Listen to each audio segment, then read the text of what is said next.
Bonjour à tous et bienvenue sur notre chaîne. Aujourd'hui nous allons plonger dans l'histoire fascinante du SDKZ 234-2, un véhicule blindé allemand emblématique de la Seconde Guerre mondiale et du jeu Warzone. Restez avec nous pour en apprendre plus sur ce véhicule légendaire. Z234-2, surnommé Puma, est un véhicule de reconnaissance blindé utilisé par l'armée allemande pendant la Seconde Guerre mondiale. Sa conception a débuté en 1941 avec l'objectif de créer un véhicule rapide et bien armé capable de naviguer sur divers terrains. Le Puma faisait partie de la famille des SDKZ 234, une série de véhicules à 8 roues développés pour des rôles de reconnaissance et de patrouille.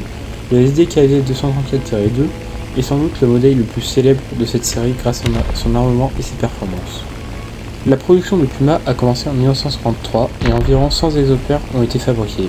Il est équipé d'un canon de 50 cm KWK-39-1, ce qui lui donnait une puissance de feu significative pour un véhicule de reconnaissance. En plus, son armement principal, il possédait une mitrailleuse MG42 pour la défense rapprochée et la lutte contre l'infanterie. Grâce à son moteur Tatra 103, le Puma pouvait atteindre une vitesse maximale de 90 km/h sur route et environ 50 km/h en tout terrain. Cette mobilité exceptionnelle lui permettait de mener à bien des missions de reconnaissance tout en évitant rapidement les confrontations directes. Et aussi permet sur Warzone de contourner rapidement les lignes ennemies, tout sur peu importe le terrain. Le Puma a été déployé sur divers fronts, que ce soit dans les steppes glacées de Russie ou bien dans le bocage normand. Sa rapidité et son armement en ont fait un atout précieux pour les divisions blindées allemandes, bien qu'il était souvent surpassé par les véhicules alliés en termes de nombre et de puissance de feu. Passons maintenant au Puma dans le jeu.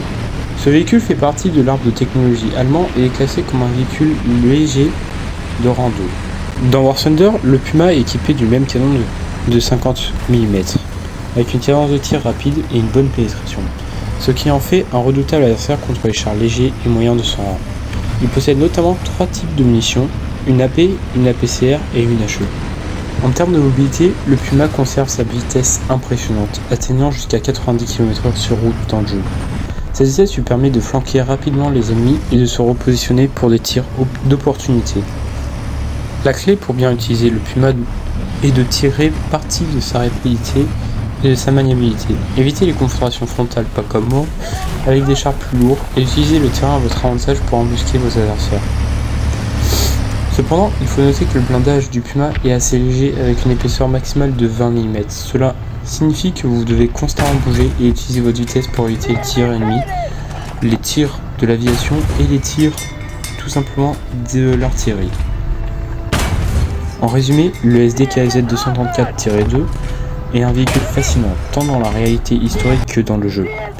Son rôle en tant que véhicule de reconnaissance rapide et bien armé le rend unique et extrêmement intéressant à jouer. Si vous avez apprécié cette vidéo, n'oubliez pas de liker, de vous abonner à la chaîne et d'activer la cloche pour ne pas manquer aucune de nos futures vidéos.